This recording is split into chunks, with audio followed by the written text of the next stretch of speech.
मरहूम काका साहब की वफात एक सियासी, समाजी और सकाफती ताने बाने के लिए एक बड़ा नुकसान महसूस किया जा रहा है।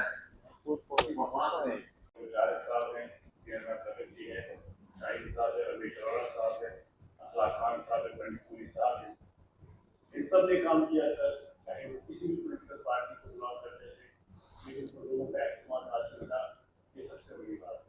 किसी ने कांग्रेस में काम किया, बीजेपी में काम किया, किसी और पार्टी में काम किया, या बिलखुसूस नेशनल कॉन्फ्रेंस में काम किया। मैं शाहिद साहब की बात करूँगा अभी।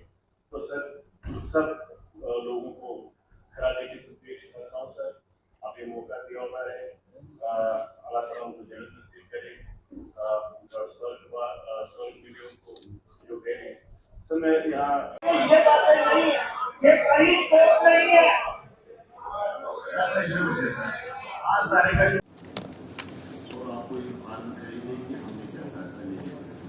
वजन पार्लियामेंट का वजन, पार्लियामेंट का प्रोसीजर है। हम यहाँ पर भी कोशिश कर रहे हैं पूरे दिन को अपनाने की, तो इसको हम देखेंगे। अब ये ऐवान मरहूम सचपाल मलिक, मरहूम गुलचेर सिंह तारक, मरहूम दीनानाथ भगत, मरहूम गुलाम अली शाही, मरहूम रमेश अरोड़ा, मरहूम मोहम्मद सुल्तान पंडित मोदी और मरहूम मोहम्मद अखलाक खान के इंतकाल को मनाल कर गहरे रहम का इजहार करता है। अब मैं तमाम मौजूद मेंबरान से दरख्वास्त करता हूँ कि वो अपनी नशस्तों पर कभी उठ नहीं करते थे, निकल के उस काम में हिस्सा लेते थे। और न सिर्फ नेशनल कॉन्फ्रेंस के झंडे बल्कि मुल्क के झंडे को यहाँ बुलंद रखने में शाहीन साहब का जो एक कॉन्ट्रीब्यूशन रहा है उसको हमें कभी भूलना नहीं चाहिए। रमेश अरोड़ा साहब को मैं जानता नहीं था, लेकिन आपके जरिए सुना। बाकी ऑनरेबल मेंबरान जिन्होंने उनके एडिशनल एडवोकेट जनरल के तौर पर उन्होंने हुकूमत में भी काम किया, उनके बार एसोसिएशन के वाइस प्रेसिडेंट भी रहे। ये सिर्फ पॉलिटिकल स्कोर्स गेन करने के लिए खड़े हुए थे। इनको कोई महराज मलिक से कोई हमदर्दी नहीं है। यही लोग हैं उसको उकसाने वाले, उसको अंदर डलवाने वाले। इन्होंने ये पॉलिटिक्स अच्छी तरह समझते हैं। मैं बार बार कहता हूँ, विशेषकर नेशनल कॉन्फ्रेंस, इन्होंने हमेशा इस प्रकार की पॉलिटिक्स की है। लोगों को उकसा के, नौजवानों को प्रोवोक करके, जेलों में डाल के उस पर पॉलिटिक्स ये करते हैं। वही पॉलिटिक्स ये यहाँ पे भी कर रहे हैं। शर्मा जी, ये जो सत्यपाल मलिक साहब का नाम आया और साथ ये कहा गया कि तारीख को भूला नहीं जाएगा, तारीख के पन्नों में लिखा जाएगा जो उन्होंने तारीख अब हिस्ट्री इज नाउ हिस्ट्री। अब उसमें क्या है, सत्यपाल मलिक साहब क्यों? हम कहते हैं कि भारत के संसद ने, भारतीय जनता पार्टी की सरकार ने 370 को ध्वस्त किया। उस पर हमें गर्व है, उस पर हमें नाज है। जिन लोगों को थोड़ा शक शुबा था वो सुप्रीम कोर्ट में भी अब सेटल हो गया। अब कोई गुंजाइश ही नहीं कहीं पे। जो भारत के सबसे बड़े मंदिर पार्लियामेंट में भी सेटल हो गया, जो भारत के सबसे बड़े न्यायालय उच्चतम न्यायालय में भी सेटल हो गया। ये लोग, मैं यहाँ किसी एक छोटी कॉन्स्टिट्यूंसी से निकलूँ और यहाँ चिल्लाऊँ 370 तारीख, ये ना आने वाली है ना दोहराने वाली है। ये सिर्फ लोगों को गुमराह करने के लिए। कल से राज्यसभा के इलेक्शन हो रहे, राज्यसभा का इलेक्शन हमने जो तय किया है भारतीय जनता पार्टी ने, हम बिल्कुल उस लक्ष्य को अचीव करेंगे, उस टारगेट को अचीव करेंगे। हमने जो फिक्स किया है वो बिल्कुल जीतेंगे। जो सीट हमने फिक्स किए हैं वो हम जीतेंगे। लेकिन मैं आपके चैनल के माध्यम से नेशनल कॉन्फ्रेंस और बाकी लोगों के MLAs को भी गुजारिश करना चाहूँगा, जो ये एंटी पीपल पॉलिसी है, जो ये कश्मीर को हमेशा गुमराह करते हैं, वो लोग आए। भारतीय जनता पार्टी के दरवाजे खुले हैं, आइए। इनके MP कुछ नहीं करेंगे, नए सड़क स्कूल की बात करेंगे, नए पानी बिजली की बात करेंगे।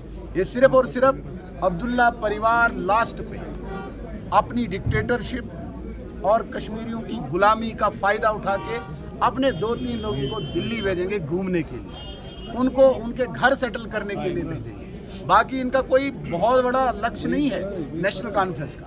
ये मरकज़ के खिलाफ नफरत पैदा करेंगे, खुद मरकज़ के साथ पूरी दोस्ती रख के यहाँ पे लोगों को गुमराह करेंगे, यहाँ के लोगों को मूर्ख बनाने की कोशिश करेंगे। शर्मा जी, आखिरी सवाल, बड़गाम इलेक्शन को लेके क्या कहेंगे? आगा सिर्फ मैदान में आए हैं ज़्यादातर?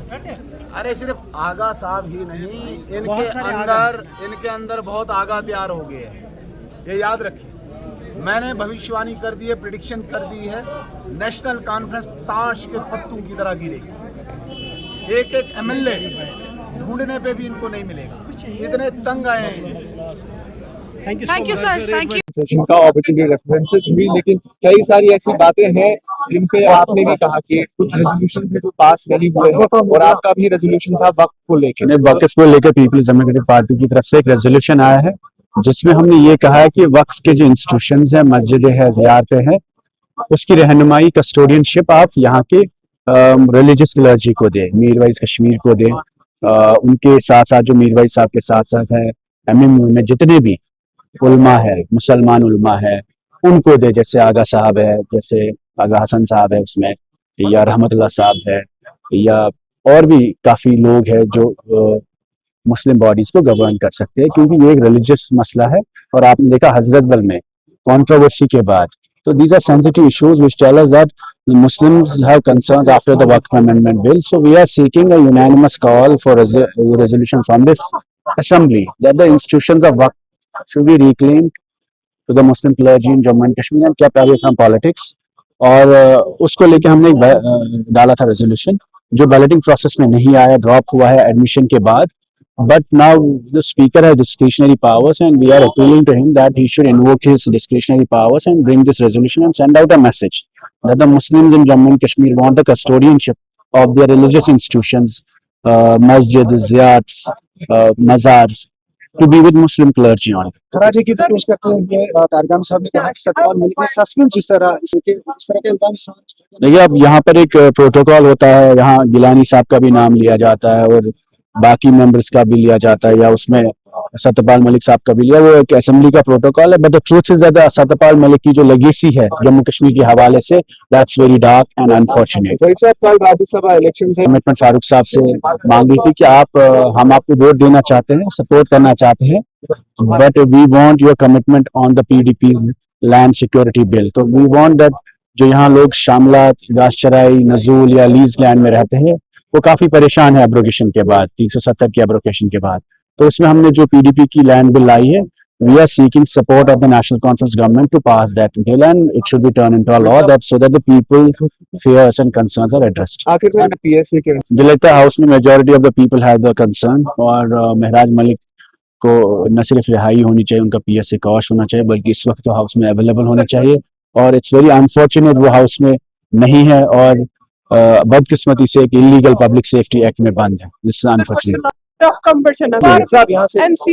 हमें नहीं पता, वो लोगों को फैसला करना है। हमारी कोशिश होगी, will make an complete excessive reach out and will try our level best कि जो इस वक्त पीपल्स डेमोक्रेटिक पार्टी के कैंडिडेट है आगा मुंतजर साहब, मेहनती है, नौजवान है, मजहबी घराने से है, आगा हसन साहब के फर्जन है, उन्होंने समाजी मजहबी काम किया है, और हमें उम्मीद है कि बडगाम के लोग उन पे एतमाद देंगे, उन्हें सपोर्ट करेंगे।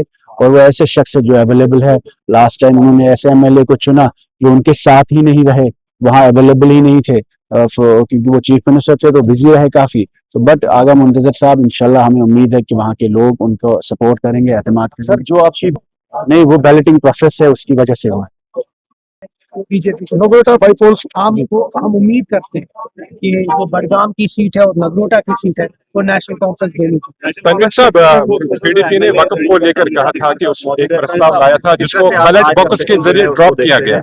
आज एक ऑब्जेक्टरी रेफरेंस का था, जिस तरह एक हज़रत दस्तूर हमेशा जब भी असेंबली स्टार्ट होती है तो अगर कोई एक्स लेजिस्लेटर्स जो गुजर गए होते हैं उनकी बात होती है, तो एक अच्छे माहौल में हुआ, सब लोगों ने उनको खराज अकीदत पेश किया, कुछ अच्छे जो बहुत वेटरन लीडर्स थे उनके ऊपर भी बात की, और एक अच्छी तजवीज दी कि उमर साहब ने कि इसमें एक वक्त है जहां हम उन लोगों को खराज अकीदत पेश करते हैं जिन लोगों ने हमेशा कुछ ना तो कुछ इस रियासत को दिया है या इस मुल्क को दिया है। तो इसमें तल्ख कलामी नहीं होनी चाहिए, इसको अच्छे माहौल में होना चाहिए। वही एक अच्छी बात है। आज ऑब्जेक्टरी रेफरेंस था, उसमें वो पंडित सुल्तानपुरी का नाम इसमें नहीं था। तनवीर साहब, इस मुद्दे को उबारा जाए पहले। देखिए, महराज मलिक साहब एक ऑनरेबल मेंबर हैं, डोडा से आते हैं, लोगों ने उनको चुना है, एक अच्छी बहुमत से वो चुन के आए हैं, उनका भी एक हक बनता है कि वो आए और असेंबली में बात करे, लोगों की तर्जुमानी करे, डोडा के लोगों की तर्जुमानी करे। वही हमने कहा कि वो हमारे एक कुलीग है, हमारे साथ बैठते थे, तो हमें उम्मीद करते हैं, देखिए उनके साथ 10 इख्तलाफात हो, लेकिन सबसे बड़ी बात है कि वो एक मेंबर है इस असेंबली के और उनका बिल्कुल हक बनता है कि वो यहाँ आए।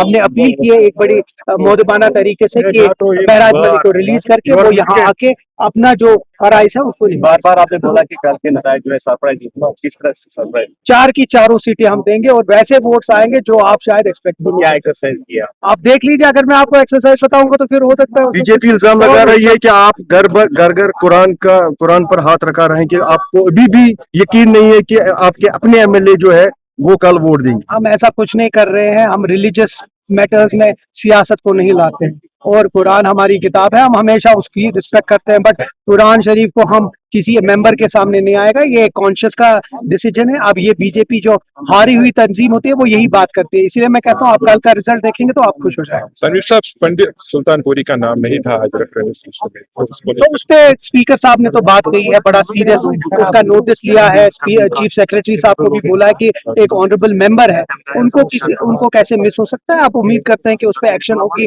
और जो इसमें जिसने भी कोई कोताही की है उसको किसी न तो किसी तरीके से तनवीर साहब, आप ये बात उठाएंगे कि जो दरगाह एम्बलम का मामला था, आपने कहा था मैं असेंबली में उठाऊंगा, आप वो उठेगा, अभी से स्टार्ट है, अब इंशाल्लाह असेंबली स्टार्ट हो जाए उसके बारे में कई प्राइवेट बिल जो है ये एक बैलेटिंग प्रोसेस होती है, अब स्टार्ट हो जाएगा आज और 2-3 दिन के बाद जो भी फिर डिस्कशन होगा उसके ऊपर फिर ओबिचुरी रेफरेंसेस उन लोगों के लिए जो या तो इस हाउस के मेंबर थे या जम्मू कश्मीर का कहीं ना कहीं उनका कोई ताल्लुक था, जिस तरह हमारे साबिक गवर्नर सत्यपाल मलिक, उनके लिए ओबिचुरी रेफरेंसेस।